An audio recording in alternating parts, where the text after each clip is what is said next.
to our second question. And audience, if you all have questions, please feel free to write those down, because at the end we are going to do a Q&A and you'll get to ask your awesome questions to our awesome panel.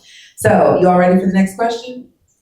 Are you sure? Okay, I'm ready. So, okay. What is the most challenging part of your first successful grant application? So, as three people who've all already gotten that first yes, can you think back to doing that, and what was the most challenging part in getting that grant in? And if you could just share some light about your first grant application that was successful and the challenges. Sorry.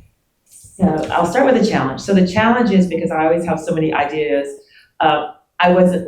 it was a RAFI grant the first year. I did not get it under New Farm grant. It was a $3,000 grant. No, I think it was $5,000. And it was too broad. You know, grants are very specific, detailed, and my project expanded what was in the scope of the grant. And so I needed more money than the grant was offered for. And so it confused the folks who reviewed it. They didn't really understand how I was going to specifically be utilizing the funds and where I was going to get the remainder of the funds to complete my project. So the lesson learned is just stay within the scope of the grant, write to the grant, and make sure that I answer all the questions specifically, not to leave anything blank. And I think that was my biggest.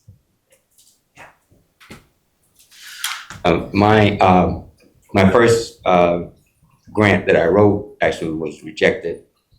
It was a North Central SARE grant, and it was the title of the grant was the Minnesota African Women Backyard Gardening Project. And I submitted that grant, and I didn't get funded. But SARE asked me to be on one of their grant review committees, so I got a chance to be on the grant review committee. And but the other thing that I did when my grant was turned down, you always ask for the reviewers' comments, and they'll give you the reviewers' comments. The reviewers' comments will tell you why that reviewer did not fund your grant. And so when I got the reviewer's comment, it said, "We do not fund gardening projects."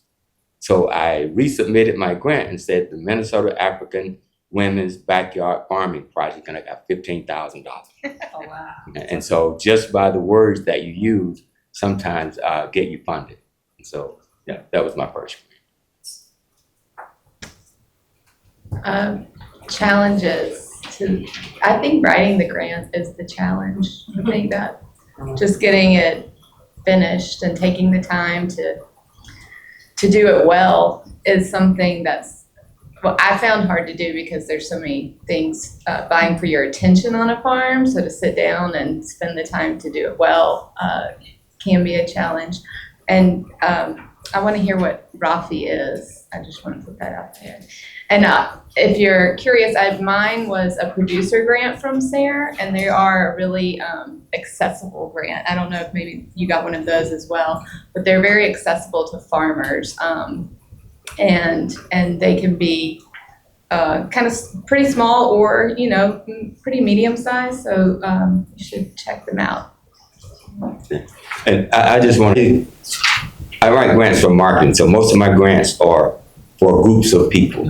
I don't write individual farm grants. I found out that it's easier to get a grant as a group of people than as an individual. It's easier to get a loan as an individual than a group of people. So for individuals, I write business plans and loans and things, but for the grants, I write it as a group. So a lot of my grants are around cooperatives.